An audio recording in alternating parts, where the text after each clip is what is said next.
Hey folks, this is Jason Lewis, the producer of the From the Shadows podcast. I just want to remind you about our website, FromTheShadowsPodcast.com. We have a Facebook page. We would appreciate it if you like and follow. Also, join our discussion group on Facebook called After the Shadows. We have a Twitter feed. Please follow us on Twitter. It can be found with @podcast_from.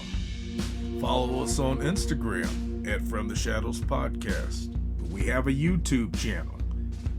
Go to the search bar at YouTube and put From the Shadows Podcast, and please subscribe to that channel. We are also on the Odyssey Radio Network, and we can be found there at odyssey1.com. We're still on the traditional podcatchers that everybody loves to listen to us on. We get a lot of feedback, so please rate the podcast and communicate with whether you're on Spotify, Stitcher, TuneIn, Apple Podcasts, Podbean, or Google Podcasts. We're there, and we appreciate it when you leave comments for us. We also have a Patreon page. It can be found at www.patreon.com/FromTheShadows. You can receive books, stickers, coffee mugs, and special content just for our Patreon subscribers. Check it out for yourself and see what packages that we have to offer. Well, that's all I have for you right now, folks, and thanks for being a part of the From the Shadows podcast family. So with that being said, let's get this episode started. Welcome, everyone, to the From the Shadows podcast. I'm your host, Shane Grove, and with me, as always, the sometimes but usually super producer, Jason. What's up? How you doing there, Shane? And greetings, everyone. I was gonna say, dude, you can't switch up your introduction there. I mean, how are we supposed to sell those ringtones of greetings, everyone, if you're like switching it up on us? All right. I'll keep it in the right order next time. All right. Crying out loud. Well, we have a super exciting guest with us tonight for the program. I've got some notes here on how to introduce this gentleman. He's a best-selling Amazon author. He is a cryptopunkologist. Is that how? Did I pronounce that right? Pronounced correctly. Okay. I love the combination already. The crypto. We'll get into that. Yeah, we'll get into. Yeah, I love it. And maybe the only hardcore Bigfooter out there with a mohawk, the CryptoPunk himself, KenneyWIrish. How you doing? I am fantastic. Happy Wednesday. Yes. And hey, listen, if I had enough hair, I'd rock a mohawk too, but I don't. So, I'm So Kenney, introduce yourself to our audience, because I think if you and I mean this in a good way, is you're out front and center on social media. You do a great job of promoting your books, your appearances, everything. So I think everybody has probably seen you come across one of their pages before, and whether or not they went down the rabbit hole to check you out, let them know what they're missing if they haven't. Right. Yeah. Well, something that I'll mention as well, seeing you brought that up, like, out on social media. Oh yeah. Did I mention that I also work in marketing, my full-time job?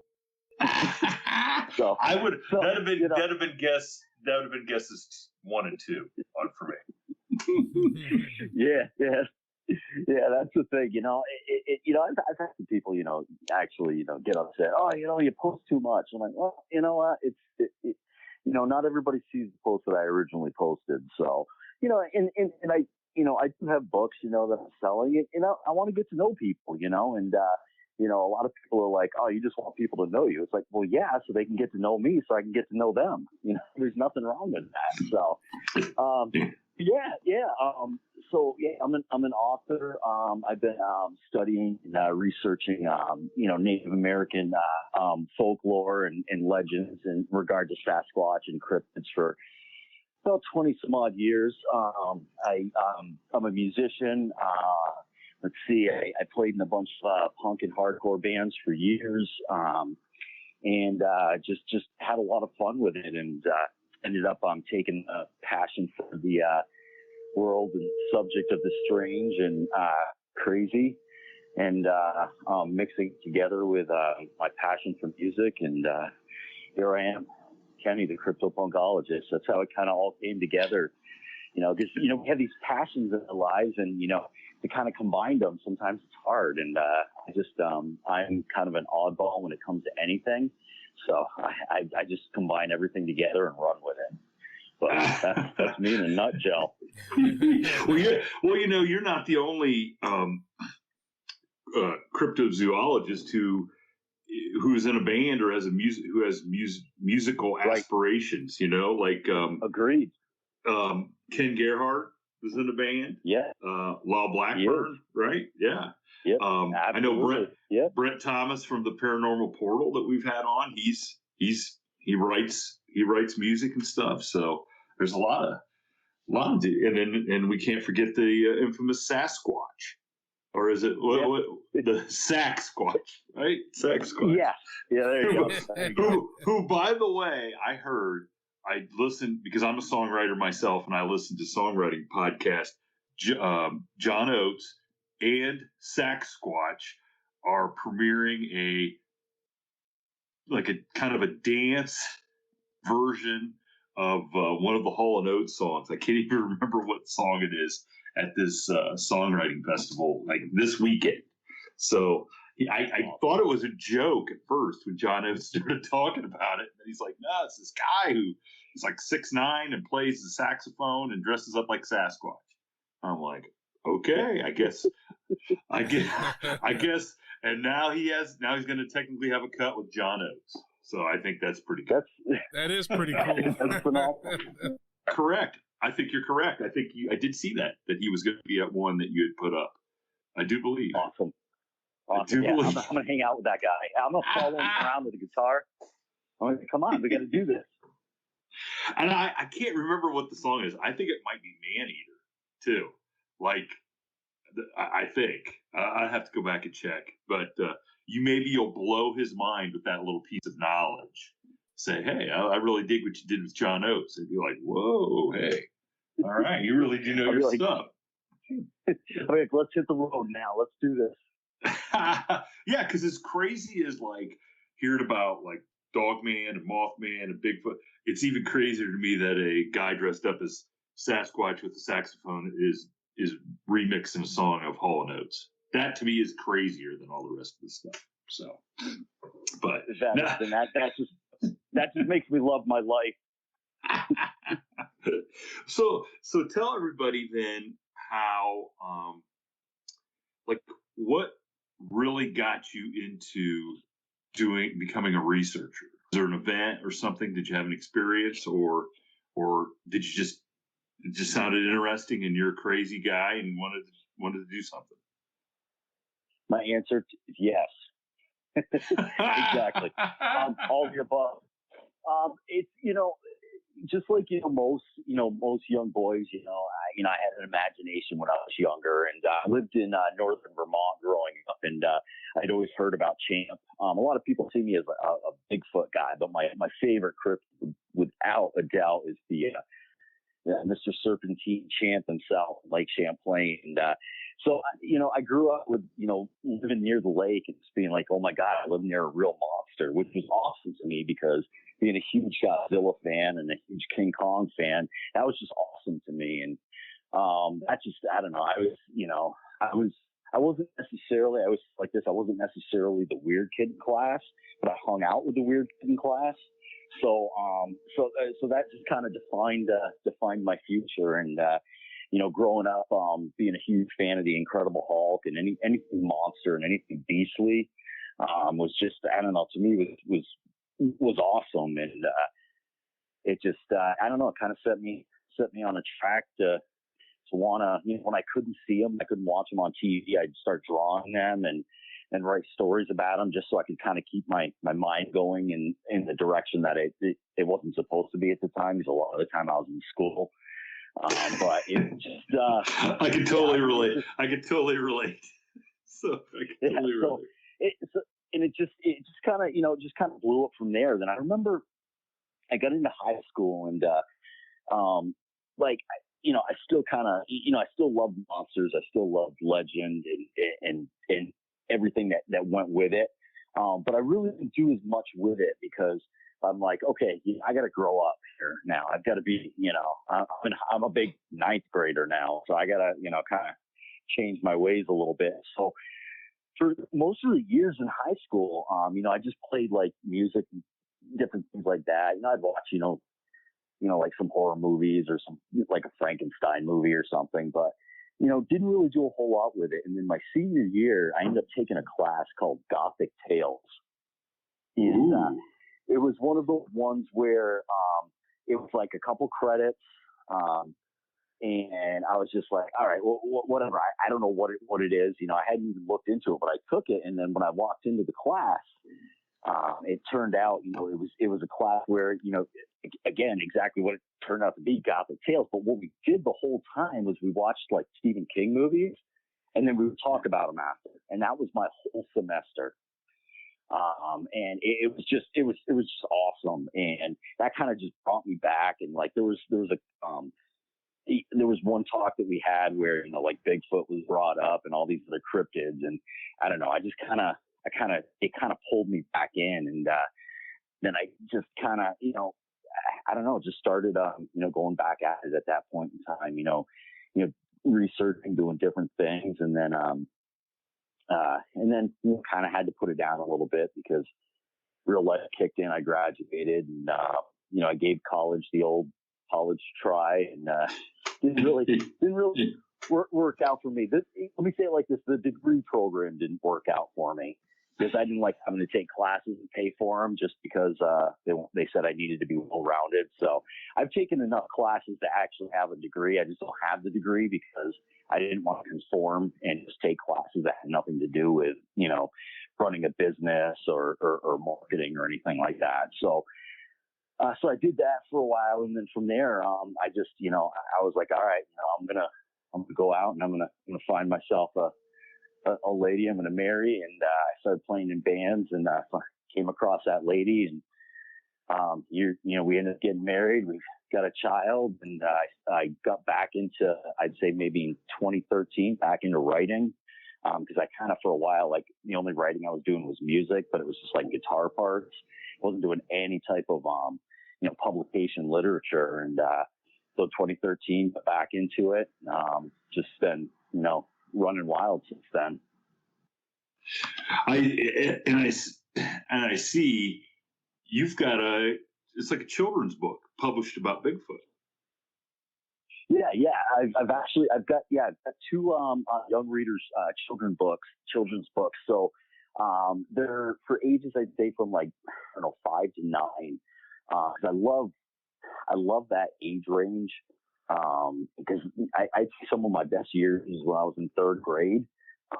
And I was actually in 3rd grade twice, so I got to enjoy it. Twice. So when I write those young readers chapter books, the characters in the book are in 3rd grade, and it was just a lot of fun. The book that released in 2020 about Bigfoot is called Stanley, Reichert, and the Bigfoot Runaround. It's about 3 friends that go to a not a summer camp, it's like a weekend camp.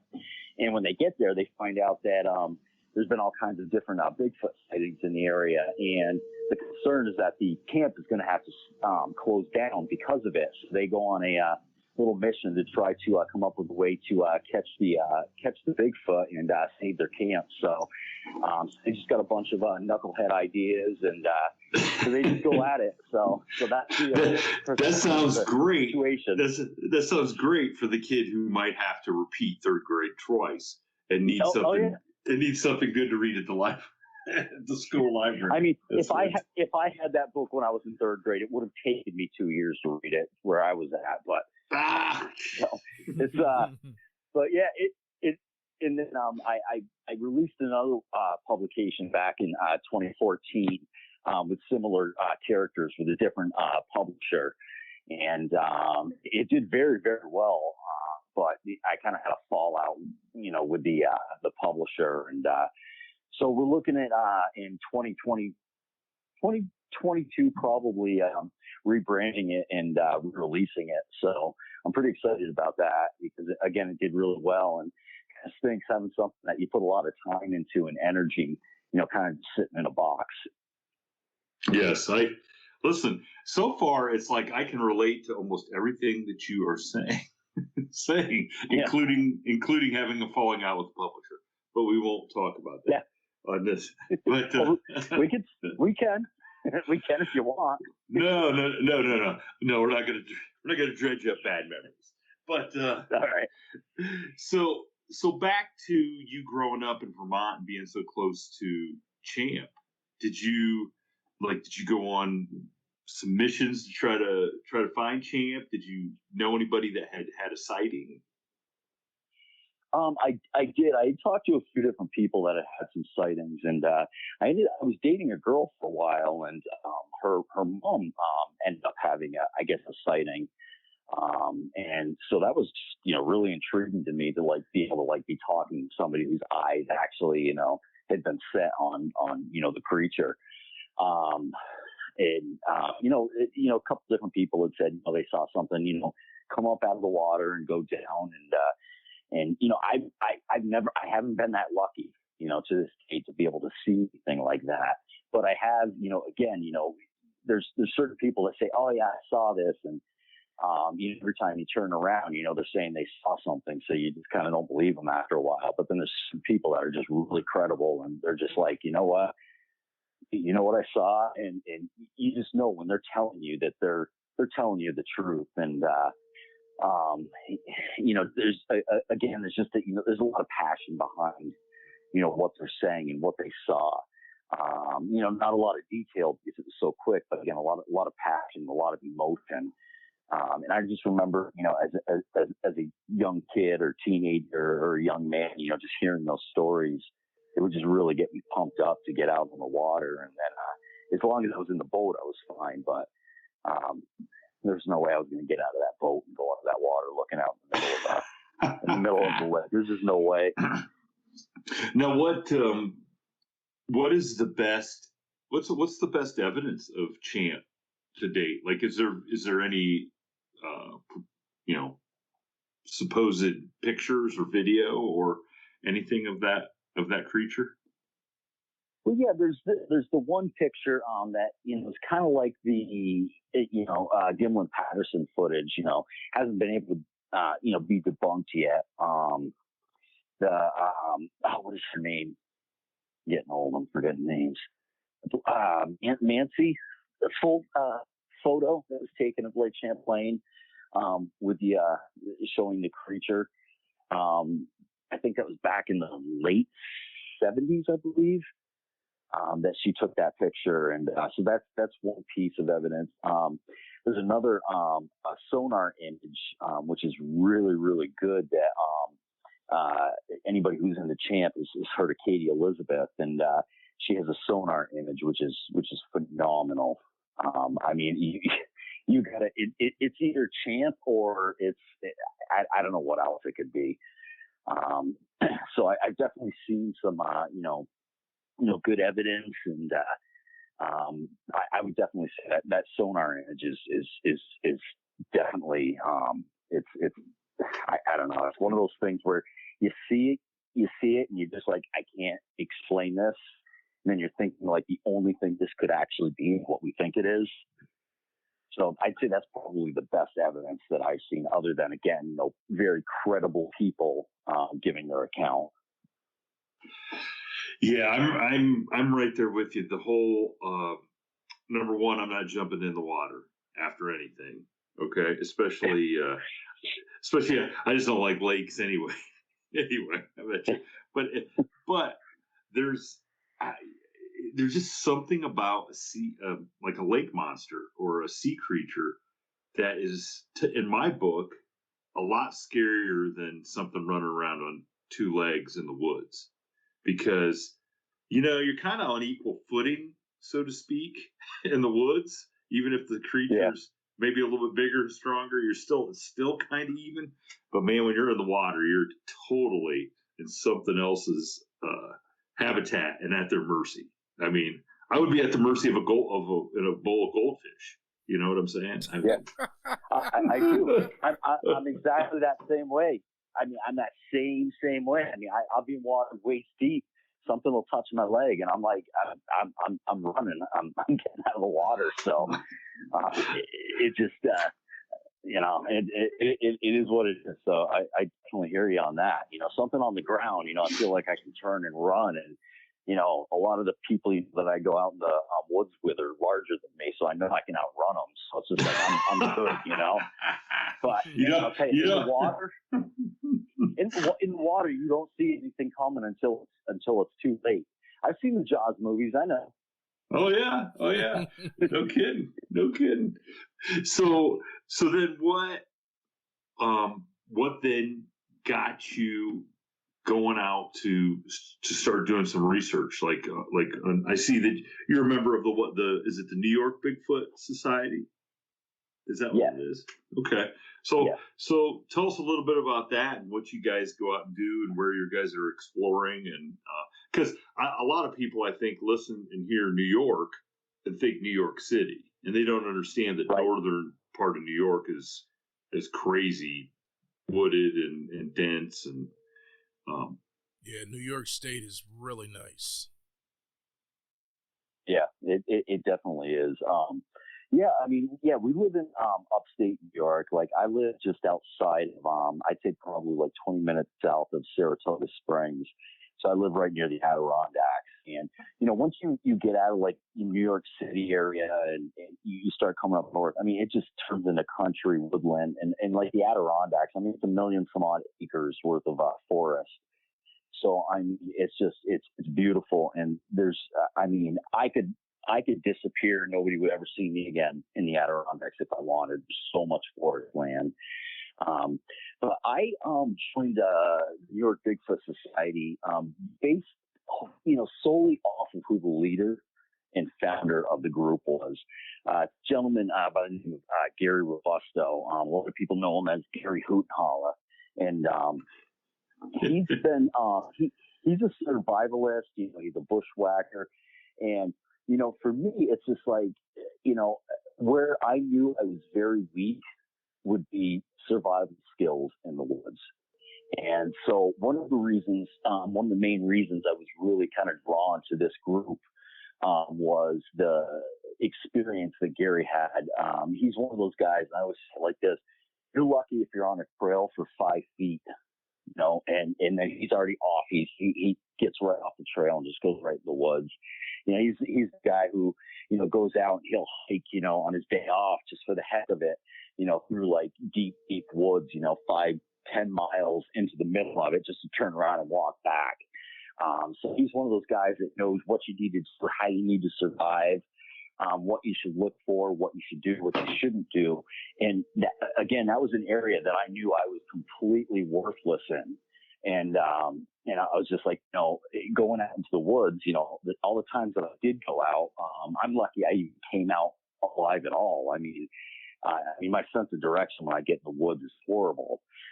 Gary, he can just, he's like I've never seen him do this, but I know he's done it. I'm sure he's licked his finger and put it up in the air to feel the wind to know where to go. But he's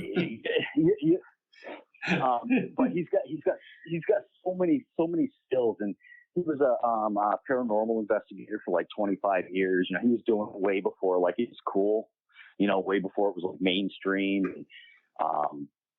So he just has a lot of experience, and he ended up he was doing a lecture at a library in this little town in New York. I don't remember the name of the town, and I'd been talking to him online, and so I heard he told me he was going to be there. So I said, all right, I'll come on out. And, I watched his presentation and I listened to him. And, I really liked, how he approached things, and his education is in animal behavior.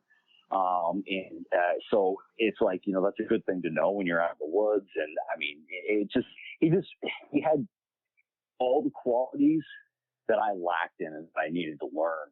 And then we ended up talking more and more, and we just kind of hit it off. And that's when he, said, hey, what are your thoughts on, coming on with us? And so I came on about 3 years ago, I think it was. And it's been fantastic. I mean, it's been really good. And, I don't have that. I mean, I've learned so much just going out with him, just, on survival, and which has been great. And, he's definitely, a very, very well-rounded, educated guy, which I was really, again, I didn't want to join a group where a bunch of people were just like, oh, wow, this would be cool. So make, come up with a name for the group, make matching T-shirts and then go out into the woods. I think you just described it From the Shadows podcast. Oh. I don't know. Just some guys that came up with a name and some cool T-shirt. Okay, go ahead. Do you have any extra T-shirts? Because I like. Oh yeah, we got extra T-shirts. Don't worry, we'll hook you up. Don't worry. Awesome. Well, now you said he had an experience. What was his experience? Oh, he had seen the first Sasquatch that he had seen. He would say, I saw it like 50%, meaning he didn't see it 100%, but he knows what he saw, type of situation. So he never said, no, I 100% saw one. But just this January, I mean, you guys got to have Gary on your show. Just to, I mean, I can't even do this justice. But just this January, I'm at work and I get this message from him, and if you know Gary, you'll know that this is not common of him, because he walks on the side of logic, and 9 times out of 10 can come up with an explanation. Especially studying animal behavior, at a college and different things. He knows what's what isn't, what can be, what cannot be. And he just sent me a message. He goes, I just saw Bigfoot. And so when I got it, I wasn't like, are you kidding? I was like, oh my God, Gary's not going to say something like that. And he did the right things. He took out his phone. He got a picture. Of course, it's far up. It's on like a cliff. And then he took a picture immediately after, to show that there's nothing there anymore. But again, it was just this January, and that pretty much just kind of rocked his world right there, because the first one, again, he couldn't 100% say that it was, but he's like, there's no other thing. There's nothing else that could have been. And so, I mean, if Gary's saying that, then he saw what he saw. He's one of those guys. He won't exaggerate about anything. He won't even hang out around somebody who exaggerates about what he saw. So if he feels he saw it, then I'll tell you, that's like, they became that much more real to me after he witnessed that day. And it was, and again, this was like a 3 or 4 miles out in the middle of nowhere. And then shortly after, this is the coolest thing though, this next thing that happened, right after it went up over the cliff and you couldn't see it anymore, about 30 seconds later, 2 forest rangers showed up out of nowhere, in the middle of nowhere, and just, started talking to him and were acting all weird. So that to me makes me think they knew about it and they were probably tracking it. See, now that's just crazy to me, is how, unless it was something that they got an implant in this creature and they know somebody's out there. I mean, how would they just show up happenstance? When you see something that's not close to you, it's up in the hills or whatever. That's just crazy. It doesn't make any sense. Exactly. Yeah, you're right though.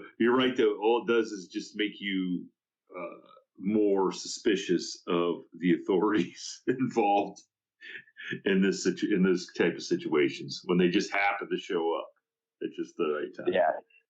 And, and not acting like normal, like, hey, what do you do? This and that, like seeming more like, not like you shouldn't be there, but like they're trying to just kind of like get away from you type of thing, which isn't normal, because normally they just want to, question you from head to tail, what you're doing out there. And it didn't even happen this time around. So, like he was interfering with something they were trying to do. Exactly. So, and again, that was just this January. I think the first or second week of January that happened. And so his mind's been blown ever since then. And, but like I said, you guys got to get him on your show. I mean, he's so smart. He's done so much, and he's been on a lot of different, really cool TV shows, like America's Book of Secrets, the Sasquatch Planet. Like he was on a bunch of those shows, and again, very, very interesting guy, and very, very smart and fun all at the same time, which is good. He obviously has a way better agent than me and Jason too. I mean, if he's getting on all this stuff, Jason, what's our agent doing? They're not. The problem is our agent is a ghost. Remember? Oh, brother. So what? So Kenney, then what experiences have you had going out? With this group, then, if any? Yeah, I've had experiences. No encounters. Definitely experiences. One of the things we do is, we'll put, digital recorders up throughout the woods, throughout the research area that we go into. And, just to see, if we pick something up. There's times where, from what I understand, because Gary's the one that usually listens to the footage after, goes through all of it to see if there's anything there. We've heard, on the recorders, walking sounds bipedal, but of course that could be a hunter. It could just be somebody walking through the woods. But one interesting piece of recording that we received, that we picked up was me and another researcher. We were out probably, I don't know, maybe 200, 300, 400 yards away from where Gary was. And Gary was down at like the base camp with our tech guy. And so he radioed us. He said, "Hey guys, I'm going to throw a rock at a tree, because like we think, like, if Bigfoot does do tree knocks, that they're not really using sticks, that they're using rocks, because the stick, it always sounds different, but the rock, no matter what, it has that same crack noise every single time, and it sounds the same every single time." So we started doing that, and so Gary took a rock and he chucked it at a tree. We saw him do it. We could see it in the distance because he was standing near the fire. We heard the crack noise when it hit it, and so we were just quiet, just listened. And about 45 seconds later, we heard the same exact sound come back. And again, I could see Gary down at camp. I could see our tech guy down there. So I saw that they hadn't moved. And it was the exact sound that Gary had made. And this was about 1, 2 o'clock in the morning in the middle of nowhere. It was during the summertime. There was no wind. So it's not like, the trees were swaying high up and, maybe making a little crack noise here and there. It was just like a one distinct crack noise. And by chance, we were actually able to get Gary's on recording, and that the follow-up 45 seconds later on the recording. So that was one real cool experience. Now, we're not saying that was a Bigfoot. We're just saying it was an experience we can't necessarily, explain of why it happened. And, I've had, experiences where, if something was, I don't know, maybe 50 yards from me, walking through the woods, kind of following me, trailing me. Again, not saying it's Bigfoot related, but one night we went out to investigate, and we got a speaker out with us, and we played some Native American music, like chanting and drumming, because if you go back in history, the Native Americans, they talked about how they lived. Some of them lived in unity and lived together with some of the Sasquatch. So we're thinking, well, hey, if that's a language, let's just play some. Let's see what happens. And so we ended up playing it. And first and foremost, if you're ever in the middle of the woods at night and it's all dark, and then you're playing, Native American chanting music, first and foremost, everybody just needs to do it because it's the coolest thing in the world. It's just awesome. And then, so, I recommend anybody doing it. But after we got done doing it, we shut it down and I just kind of sat there and listened. In the distance, you could definitely hear something walking around. We just kind of stayed where we were and just listened. Two of the researchers, Gary being one of them, had mentioned, that it sounded like it was walking bipedal. I personally, I can't tell the difference, but I guess there's some people that can. But we could hear something walking around, out in the area. We shined our lights out there. We couldn't see anything, but we could still hear it. And eventually it stopped. And that same night, we were walking back to, our cars, and I looked over my shoulder and I see this kind of light in the distance. It was kind of right where we were originally standing. And it stood there. There was no reason for it. There's like no swamp gases or anything like that. It was just a light in the middle of the woods. It was just sitting there, and it wouldn't go away. And no matter where you moved, you could still see it. So again, it's another experience that I've had that I just can't explain. But there's been numerous different, happenings, experiences that I've had when I've been out. I don't know. It's one of those things. What do you do after you see something like that and you don't know what it is? It's well, kind of like, if you're out in the middle of the woods and you just played music, okay, and if somebody else was out there, okay, wouldn't you think they would actually come up to you guys and say, "Hey, what are you guys doing? Like, that's kind of weird. What are you doing playing music?" Because an animal would run away. Okay, right. so That's what's thinking the exact same thing. agreed. If the animal's not running away, and the person's not coming up and saying, "Hey, what are you guys doing out here playing?" Because that's what I want to know what you guys were doing. But it's just something walking around out there in the dark. Yeah, It just kind of check. Okay, that's not right.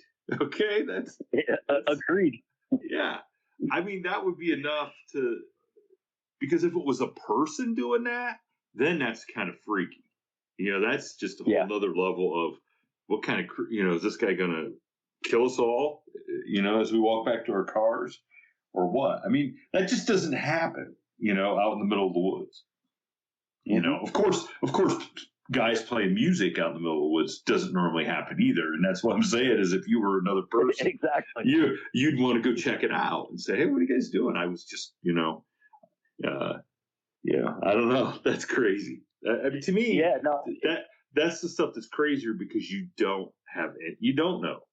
You have no idea. Right. It's not like you saw something or can say, "Okay, well, I think I saw a Bigfoot." You're just like, "I don't know. This is weird. Something was walking around. Shouldn't have been out there." Yeah, agreed. And that's kind of what keeps me going, too. It's just that, the weirdness of not knowing and not being able to, because the thing is you try to put everything together, and look at it from a logical form, logical set of eyes. And, when you put everything all together, where we were, what was happening, what was going on, there's no way to really explain it. And again, then the light after it just was there, that just didn't, I have no clue what that is. And, so we kind of started calling it the Adirondack Leaks because it's again, our research areas, they're up in the Adirondacks, just, I'd say a little south of Whitehall, New York. So, which is considered the epicenter on the East Coast for Bigfoot sightings. And so that's where our research area takes place. Well, so let me ask you then, is that some of you guys' school of thought that that maybe the paranormal side of the whole Bigfoot the lights and the, disappearing and appearing out of nowhere? Is that something that you guys have embraced or believe in, or are you guys open to anything? Well, we're 95% flesh and blood, but we're open to the fact of also being wrong, because you have to be. I mean, it's you really can't draw a line in the sand on a subject, that really, has no accountability. So, I mean, Jerry started up a segment called Project X, which one of the things that he's been doing, he's kind of been doing this, with a couple other researchers. I haven't really taken part in this because me personally, I love the cryptid side, I love the legend side, but I don't mess with the paranormal. I don't get into any of that. So he kind of started this. It's still the New York Bigfoot Society, but I've just kind of stayed away from it to a degree, where they're actually going out and they're actually testing a lot of these theories in regard to, being interdimensional, paranormal. And so to say that, we don't believe that, they couldn't be, extraterrestrial, paranormal, interdimensional, what have you. We try to do things, based off of data and evidence. So that's why Gary kind of started this up, because there's a lot of people out there that, have claimed that they see one right in front of them, like just vanish, just disappear, not turn around and run away or anything, just like vanish in front of them. So, part of, if you went to the website and you pulled up the New York Bigfoot Society, the about is, again, data, evidence, and stretching yourself and looking at different options, not necessarily embracing and believing everything, but going out, asking questions and looking into why something is what it is, and trying to, come up with some answers all the way around. Again, not drawing a line in the sand saying it is 100% flesh and blood, or it is 100% paranormal, or it is 100% extraterrestrial. Just going out, collecting the data, and seeing what you come up with. Yeah, I mean, what else can you do? You know what I'm saying? I mean, that's you got to be open to just about everything, and I do think there's a lot of things that we, in our minds, experience in only a way that we can wrap our head around as flesh and blood, whether they actually are flesh and blood. That's how we are experiencing them, seeing them, and because for a lot of people, even as crazy as it is to think about seeing Bigfoot, it'd be even crazier to think that it floated through the woods in a ball of light and then jumped out of that ball of light. And, you just got to say, oh, no, it's just a big monster. We can't, that would be very hard, because if you're open to that, holy smokes, what else is out there, but you have to be open-minded and consider, especially a lot of the people, and I think Jason will concur, a lot of times when we're talking to guests and we start talking from the Native American aspect of it, and that's when it really starts to get spiritual, and you can totally buy into the whole, the dimensional aspect of it, or the paranormal aspect of it. Yeah, that's very true. Yeah. The Native Americans, they know way more about what goes on in the on this earth, between the earth and whatever the creator is, than I think any of us could ever hope to. Yeah. I mean, they have a real tie to nature and the spirituality of beings and stuff that we can't even understand. Right. And when they are relating that is what they believe, and that's how they experience stuff, it's like, I can't. How do you just say they're full of crap? Like, you can't. Exactly. Yeah, you can't discount any of that.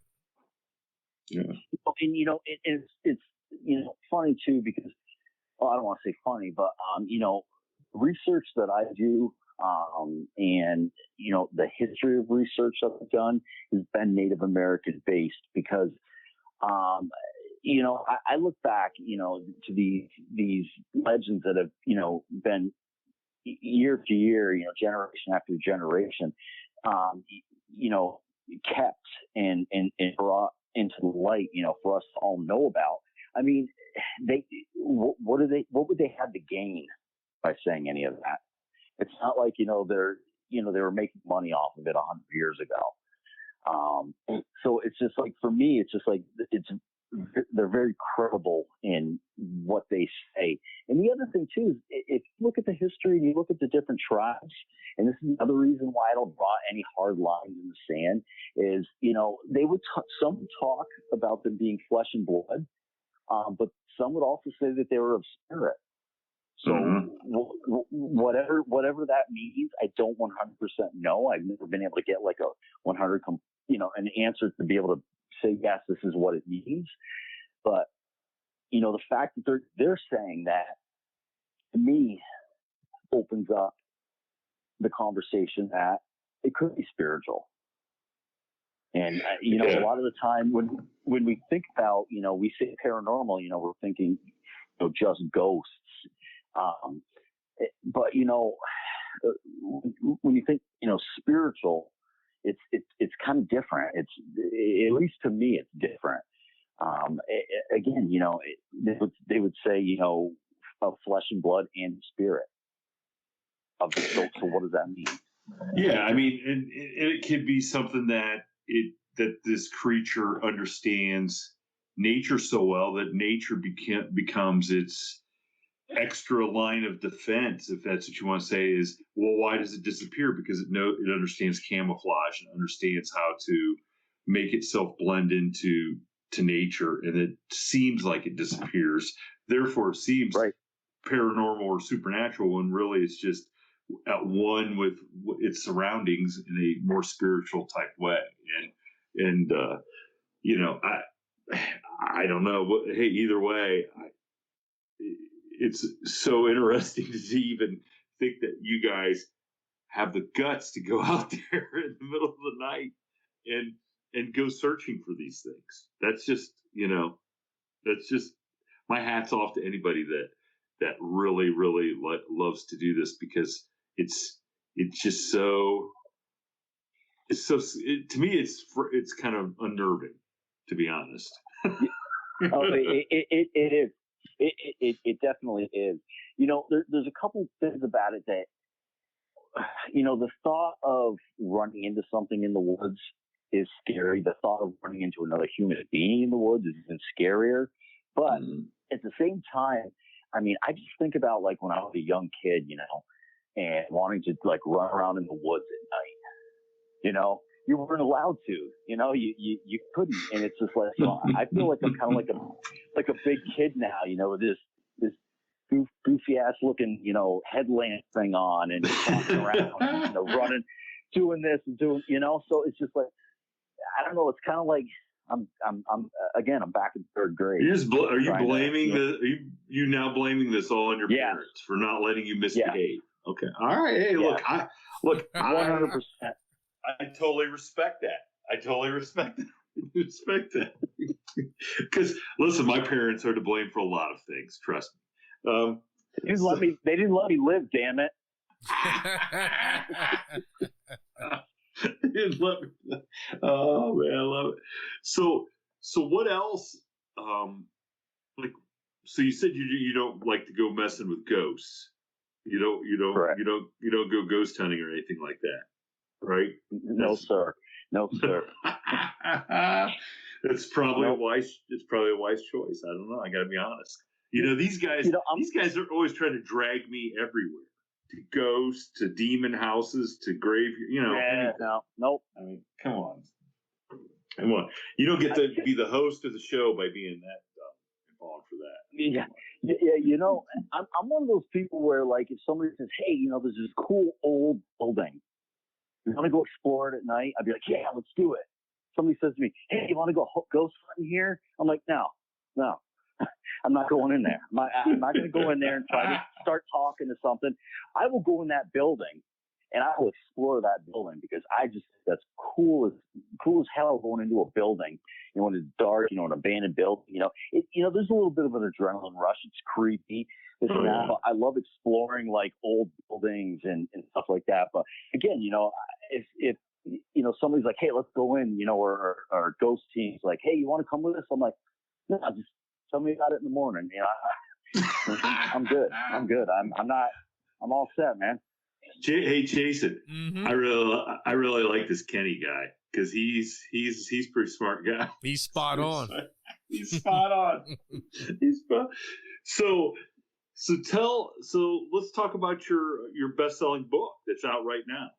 Why don't you tell everybody about that and kind of give them a little rundown of what they can find in this book and where they can buy it. Yeah, absolutely.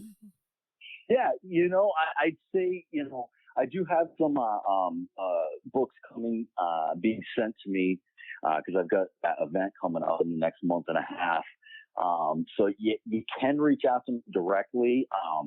But I'd say, the easiest and quickest way to get one would obviously be, what the world does, jump on Amazon or barnesandnoble.com. But if you go on Amazon, you're going to get it quicker than anybody. But, the book, it's a rebranded publication and, I started writing the book a couple years back and, maybe even 3 years back. And every time I would write a chapter, I realized I was writing what has already been done over and over and over again, what all the greats have already done. Chapter 1, the Wendigo. Chapter 2, Chupacabra. Chapter 3, the Ohio Grassman. It's like everybody's already done it. And I was just doing what all the greats had already done. And I'm like, you know what? I don't want to do that. I want to do something different. So I just brainstormed. And I came up with the idea where, you know what? I want to kind of take people on a journey across the country and not just, talk about, the cryptids from that location, from that state. I want to actually take people on a journey and I'm the guide. So I decided I'm going to do all 50 states.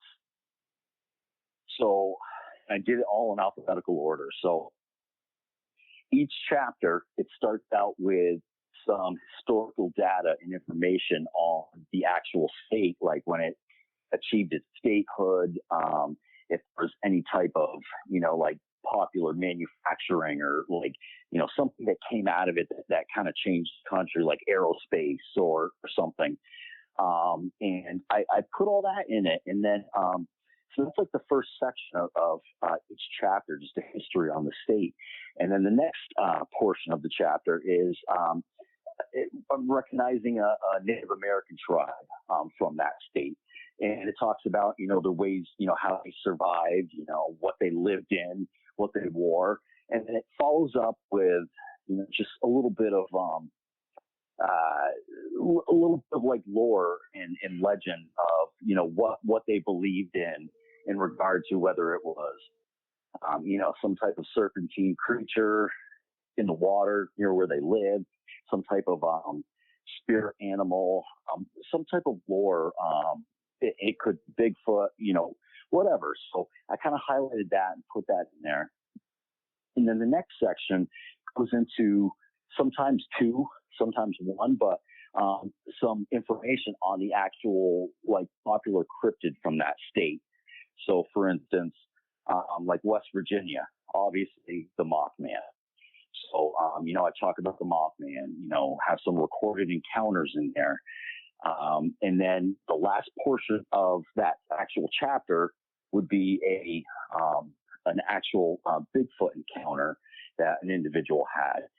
And what I did to to achieve that for all 50 states to get an actual Bigfoot encounter, because I didn't want to just go online and go to like the BFRO thing and, website and pull something off and you just take something and put it in my book, because I'm like, that's not mine. I don't want to do that.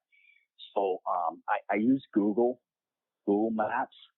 Went to every single state, found an area of the state that was really foresty, and zoomed in, found the closest town to it, looked up every mom and pop store, every diner, every barber shop, and called them up and just said, hey, I'm writing a book about Bigfoot. I heard there were some Bigfoot sightings out there. What can you tell me? And if the person who answered the phone hadn't had one, they knew somebody that had. And they were talking with them. That's good. Now that's amazing. It That's sure amazing. is. I love the way this book is being laid out. This is Yes. going to be a fascinating read. Well, here's the other thing with it too, is like, I do different, lectures here and there, and, they're in different states.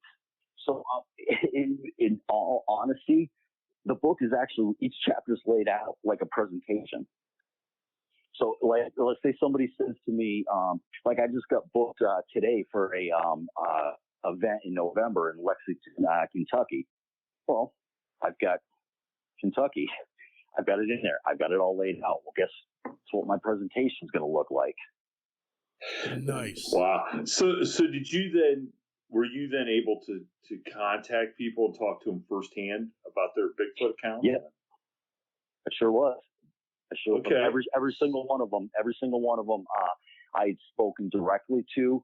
It was either, over, like Zoom, Skype, or over the phone. And I got a lot of reports from different states because I talked to, multiple people in those states. But the ones that I chose and I met with were the people that, number one, didn't believe in Bigfoot. Number two, weren't looking for Bigfoot. And number three, wasn't so forthcoming in wanting me to put their name in it. Because to me, those are the ones that were very credible. I mean, I had people, that I talked to, and it's like, oh yeah, I've had big sightings. Like, really? He's like, yeah, I've seen many. I'm like, really? How many? He's like, oh, hundreds. I'm like, click.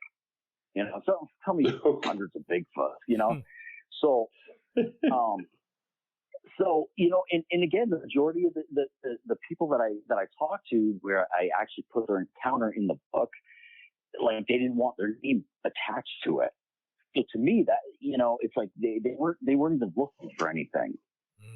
Yeah, why are you going to make up a story and then not take credit for it? You know what I'm saying? Exactly. So exactly. I'm going to put you on the spot for all of our listeners. Do it, man. Do it. Give me the two best stories that you heard. Give me the two best stories that you heard. That I'm sure, because I'm sure if there's 50 in there, there's 50 great ones. Give me the two that stand out that our listeners are going to say, "Oh man, I need to go. Yeah. I need to go get this book to read this." Yeah, certainly. Yeah, no, I'll tell you.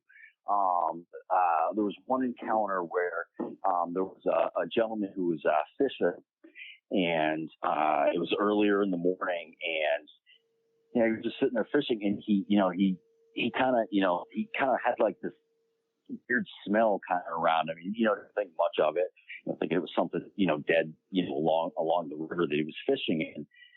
And all of a sudden he hears this crashing bang, and he had all these pieces of wood kind of come flying down near him, like these splinters of wood. And he turns around, and there's this like cliff up behind him. And he claimed that he saw, I believe, if I remember right, like all the heights were different, obviously, from different encounters. But he claimed that he saw something standing there that was dark, and it was about 7.5 feet tall, and it was actually it was picking up sticks, actually hitting the tree, and everything was flying at him. He got up, got out of there, took off, came back later in the day with with some friends, to try to prove to them, tell them, show them what he saw. And, so that's one of them. And there's more detail in it when you read it. But, again, to be just sitting there by yourself, all you can hear is like the sound of the water, and then just hearing this like ungodly smash and these splinters of wood coming down at you, and, just turning around and looking up and seeing what he saw. He just said it's just, he questions everything now. Like what he saw. Yeah, that would be terrifying. I mean, like what? I don't even know how you could wrap your head. At first you'd be like, dude, what are you doing? Like, why are you knocking stuff down here at me? Like, I'm just fishing, Yeah. I mean, first you'd be annoyed probably and then be like, wait a second, what is doing that? Right. I mean, and that was kind of his thing too. Was like why would it even do that? Why would it even be making itself, even known that it was there? And again, this guy had no explanation for anything. Cause, there's times where, people would be like, yeah, I was doing this. Maybe it was protecting its a young, this and that. Like, this guy just had no explanation. This was just like he's no researcher, nothing, just like had no understanding of what he saw, why it even happened. So it just, again, that I was, to me, cause a lot of the time, people say stuff, Sasquatches want to stay away from you. They won't hurt you. They won't do this. They won't do that. Well, explain this, explain this situation. Yeah.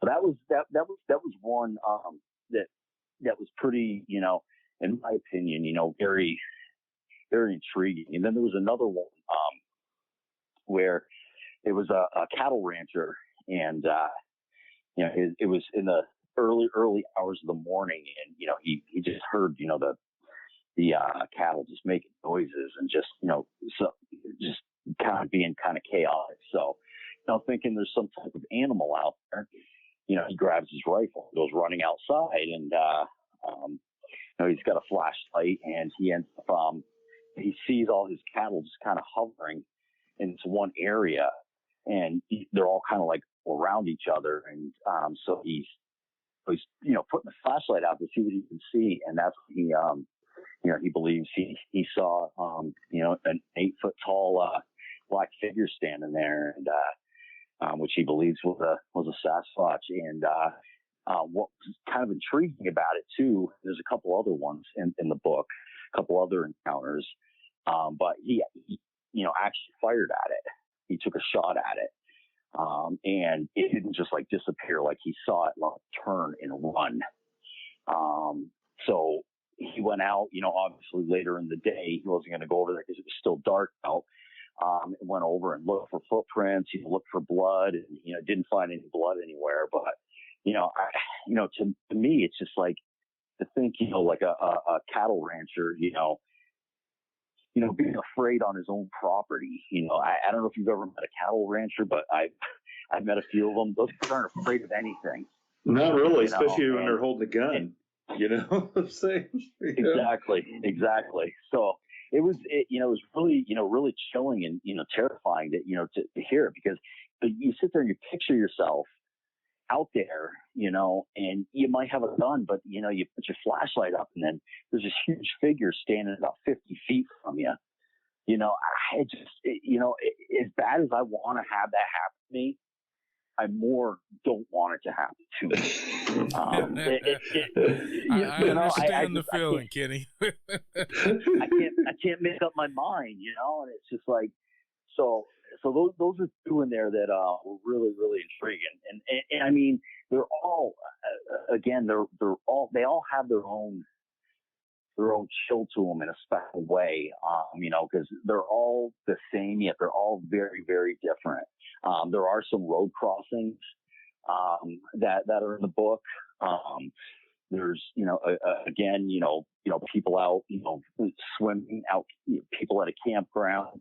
So there's just a variety of different encounters. And it sounds like there's enough different encounters in different scenarios to make nobody want to do anything outside ever, especially at night. I love it. Oh man! And no, wait. The name of the book is American Cryptids in Pursuit of the Elusive Creatures. Yes, correct. Is that yes? Okay. Sir.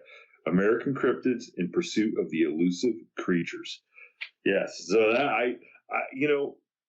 I'd strongly urge everybody. This sounds like a great book to go get from Amazon. Go to Kenney's website and get it. I mean, this sounds like a great book. It'd be great especially to go state by state and kind of because I think that I'm sure there's lots of states that people are like, there's no way there's a Bigfoot sighting here. Yeah. But I think what you find out is they're everywhere, or at least they're passing through everywhere enough on their way to somewhere else that you're great. That you're going to see them. So when is the, and I'm only going to say this and tease you because of our conversation last night. So when's the Dogman book coming out?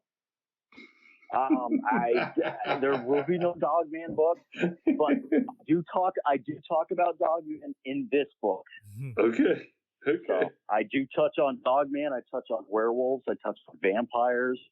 I mean, the book touches on everything. And, I'll tell you what, one of the best things, if you don't want to buy the book for any other reason, purchase it because the introduction was written by Ken Gerhard and the foreword was written by Katie Elizabeth. So if that right off the bat doesn't make you buy the book, then there's no reason to buy the book at all. Yeah. So. Well, the subject matter alone has got me. I mean, that sounds like that's a must-have right there. Well, I was going to say, if anybody that calls himself the crypto punk does not do something on werewolves and vampires, then you're not really that much of a punk. I mean, come on, nothing's more punk. I agree. Than those things. Holy smokes, I love it. Now, it's funny. Oh, go ahead. I was just going to say, it's when you think of like, different monsters and stuff, I'm just bringing this up in regards to like a band. Like I was thinking about like starting a band here in the Albany area. We're the Tri-City area, calling us it'd be a punk ska band because I love ska. But calling it the Tri-City Frankensteins. How cool would that be? That would be great. That's fantastic. That is fantastic. Yes. Punk ska. That'd be pretty cool. That would be pretty cool. I just bought a drum set and I've been learning the drums. I'm a guitar player, bass player. But I've been wanting to learn the drums. So I actually bought a drum set about a month ago. I mean, I've played them off and on, but now it's just like every day I'd like 30 minutes behind it. I just slam away at it. So I don't know, maybe in a couple of years, the Tri-City Frankensteins might actually happen. Who knows? And maybe if you get into your like little jazz phase, get Sasquatch. Yeah.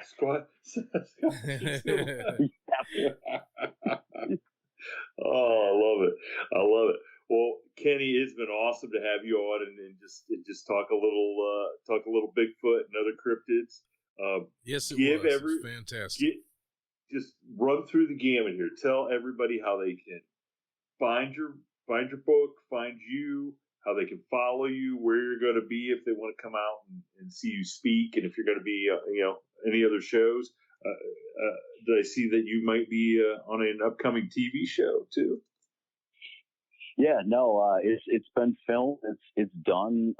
It's just a matter of the actual air date. So the producers are working on that, and as soon as I know that, I'll definitely let people know so they can see me on that. And but as far as getting in contact with me and purchasing the book, I Amazon's always the quickest, fastest way to get a book. You can go on there and purchase American Cryptids in Pursuit of the Elusive Creatures, and you can go on there and purchase Stanley Reichert and the Bigfoot Runaround.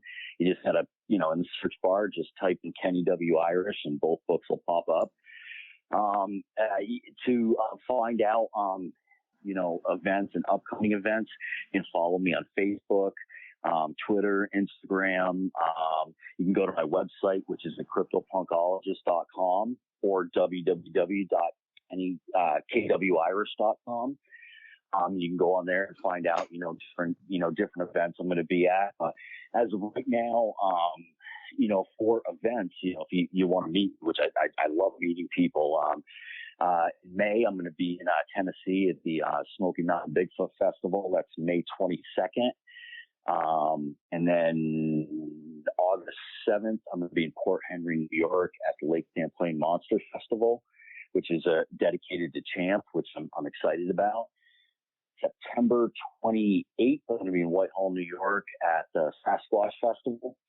Let me see, October, I believe it's the 15th, 16th. I'm going to be in Fort Wayne, Indiana at the DeadCon, Dead Convention. And then this one was just added. It hasn't been announced yet, but, I can throw this out there. It is November, I don't remember the date. November 16th and 17th, I think it is. And Lexington, Kentucky. I'm going to be a speaker at the Crypticon, so I'm pretty excited about that. And there's other events that we're working on right now that I plan on being at. But as of right now, those are the ones that are definitely in the books. Those are happening. And if you guys are going out to any of those, definitely look for me. And I definitely want to meet as many people as possible. Jason, Kenny's got a better agent than us too. Yeah, there you go. Yeah, it's about time. I think we better get somebody that's not on the corporal plane, and we need to, get a real person to actually arrange some things for us. you guys realize I'm my own agent now, right? Hey, you don't need to tell anybody that. They can make let them think you're big time. Come on. Yeah. Well, the thing was, I fired the company that was representing me, so it is what it is. So, plus, again, when I played bands, back in the day, I used to, book ourselves, and I know how to negotiate and know how to do this and do that. Like, I was booking bands for Metal Blade Records for a little while, so that's one of the biggest metal labels in the world. So, right now I'm looking, I am the process of looking for representation, just because I run a business during the day, so it gets real busy, trying to book events and negotiate and do different things. So I'm in the market for an agent, a new agent. So if anybody's listening, reach out to me and we can there talk. You go. So, there you go. You gotta make things happen though, man. That's just if I'm making it happen on my own, you gotta be able to do better than me. So hey, listen. All I'm saying is that as the conduit to this potential deal here, we're going to get 5% of whatever. I'm just saying. That's my see how I'm doing. See how I'm negotiating that, Jason? If we hook Kenney up with one of our listeners, we get 5%. There you go. Hey, I like it. Hey, I'm a businessman. I'll make things happen. Hey, if I got to pay, I'll pay. We'll pay. We'll make it happen. Yep. Well, Kenney, I'm sure that after somebody hears this, you're not going to have any problem finding some representation. Because who wouldn't want to go see you and listen to you speak? This would be fantastic. Yes, to absolutely. Get to go see you. My wife won't come out and see me. My wife won't come out and see me and hear me. She doesn't like it when I talk. Well, she's got to hear you all the time. That's why. Yeah, there you go. Are you kidding me? She doesn't listen to me. Oh. All right. Well, Kenney, thank you so much, and hey, maybe we'll see you out there on the road. I hope so. Some of those places aren't too far away, So yeah. I'm kind of thinking that Lexington, Kentucky. That sounds like that'll be a really good show. Fort Wayne's like 2 hours away. What are you talking about? There too. Hey, Yeah. I'm game.